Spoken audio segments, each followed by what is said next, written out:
Molac, puis Gilbert Collard, puis Marietta Caramanli.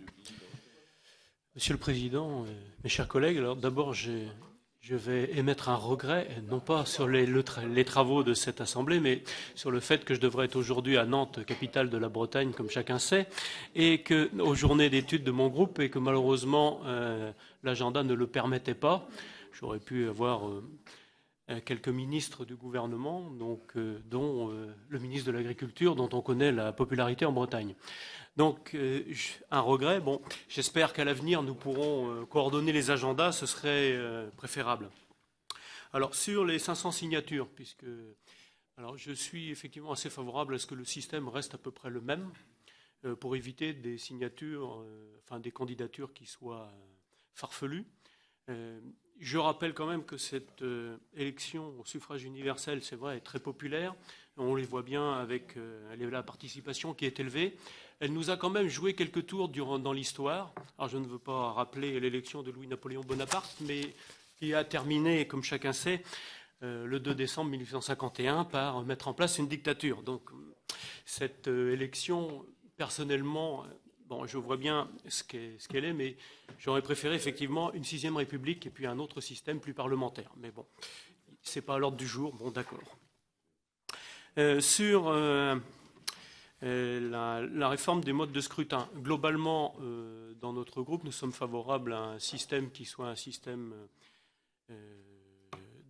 système mode régional, si vous voulez, donc qui permet d'avoir des majorités stables, puisqu'il y a 25% qui est donné à la liste qui arrive en tête, 25% de bonification, 5% pour celles pour pouvoir fusionner, 10% pour pouvoir se maintenir. Ça paraît être un système qui pourrait être généralisé à l'Assemblée nationale éventuellement, mais aussi dans le département, puisqu'on n'en a pas parlé, mais le problème se pose. Alors après, se pose de savoir comment est-ce qu'on fait la répartition avec les territoires. Mais les deux peuvent être montés, c'est-à-dire qu'il va y avoir des scrutins de listes avec des choix de personnalités dans différents territoires. Ça peut aussi se concevoir. Sur le cumul des mandats et en particulier des responsabilités exécutives.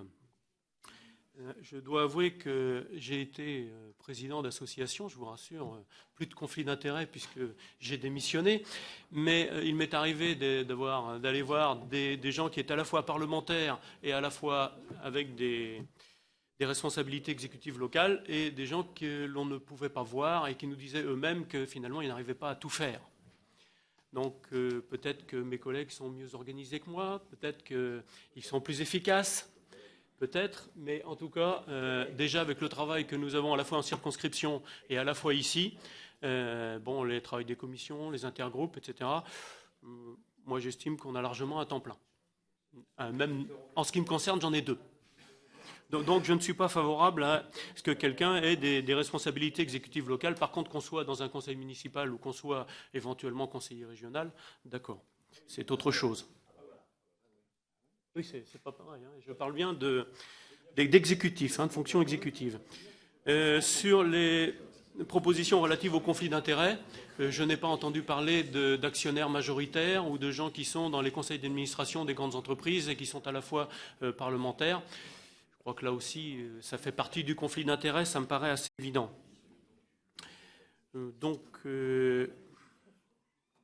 Bon, j'en arrêterai là puisque je vais laisser la grosse chose, si vous voulez, c'est bien le scrutin qui doit être, à mon sens, un scrutin de type régional qui pourrait être étendu à toutes nos différentes législations, nos différentes assemblées, y compris au Sénat, puisque le Sénat devrait être, à mon sens, une représentation des régions. Et donc, si les présidents de région et si les présidents de département, mon sens, auraient plus leur place au Sénat directement que dans notre Assemblée.